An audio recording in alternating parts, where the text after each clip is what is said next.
রাজনীতির উদ্দেশ্য তো ক্ষমতায় যাওয়া না শুধু, বা ক্ষমতার সিঁড়িতে বসে ক্ষমতার উপভোগ করব, ব্যবহার করব, সেটাই নয়। রাজনীতির বিরোধী দলে থেকে কিন্তু জনগণের সেবা করা যায়।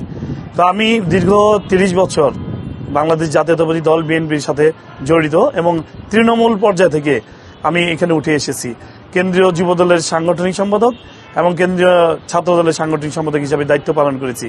এই 30 বছর রাজনৈতিক জীবনে আমাকে অনেক কষ্ট, অনেক সংগ্রাম, অনেক ত্যাগ, অনেক তিতিক্ষা মোকাবিলা করে কিন্তু আসতে হয়েছিল।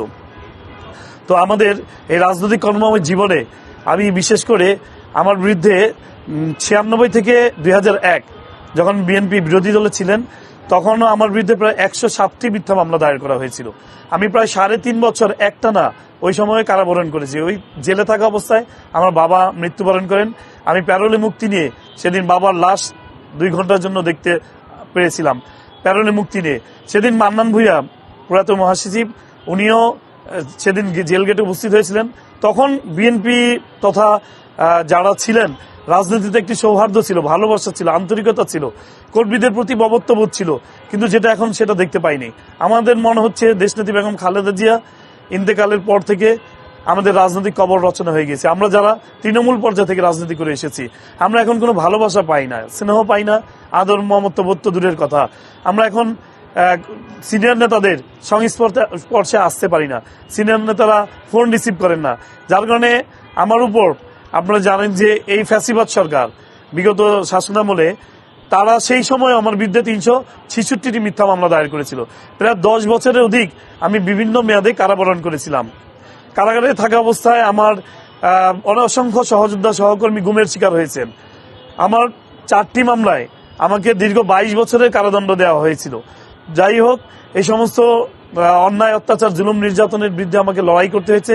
আমার পরিবারের বিরুদ্ধে 3 ভাইয়ের বিরুদ্ধে প্রায় 550 শতাধিক মিথ্যা মামলা দায়ের করা হয়েছিল। আমরা পর্যায়ক্রমে 3 ভাই বিভিন্ন মেয়াদে কারাবরণ করেছিলাম। এই দুঃখগাথা, একটি ভয়াবহ জীবন নিয়ে আমাদেরকে চলতে হয়েছে। আমাকে অর্ডার ছিল ক্রস ফায়ার দেওয়ার, এবং কি এটি পত্রিকার মধ্যে এসেছিল যে ইসাক সরকারকে যেখানে পাওয়া হবে সেখানে ক্রস ফায়ার দেওয়া হবে। কারণ ফ্যাসিবাদ সরকার তো এমনভাবেই দেশ পরিচালনা করেছে, ভিন্ন মত পথের যারা নেতাকর্মী ছিলেন তাদেরকে গুম করেছেন, খুন করেছেন, জেলে দিয়ে নিয়ে হত্যা করেছেন।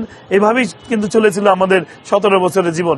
বিএনপি অনেক নির্যাতনের শিকার হয়েছে, অনেক অত্যাচারিত হয়েছে, কিন্তু পাশাপাশি যখন বিএনপি রাষ্ট্রীয় ক্ষমতা আসলো তখন আমাদের যে বিএনপির সাথে যে একটি সম্পর্ক, বিরোধী দল থাকা অবস্থায় যে সৌহার্দ্য সম্পর্ক, সেটি আমি পরিলক্ষিত হতে পারিনি, আমি দেখিনি। আমার মতো একজন নির্যাতিত নেতা যদি, কর্মী যদি বিএনপির সিনিয়র নেতাদেরকে না পায়, তাহলে আমার মনে হয় যে সাধারণ নেতা কর্মীদের অবস্থাটা কেমন হতে পারে এটা আপনারা কিন্তু বুঝতেই পারবেন ইতিমধ্যেই।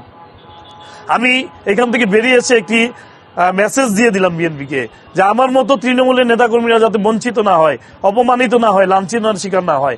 আমাকে অপমানিত হতে হয়েছে, লাঞ্ছিত শিকার হতে হয়েছে, বিভিন্ন মবের মাধ্যমে আমাকে আমার পরিবার নিয়ে হেয় প্রতিপন্ন করার চেষ্টা করা হয়েছে, যার ফলশ্রুতিতে আমাকে এই দলকে ছাড়তে বাধ্য হয়েছে আমি।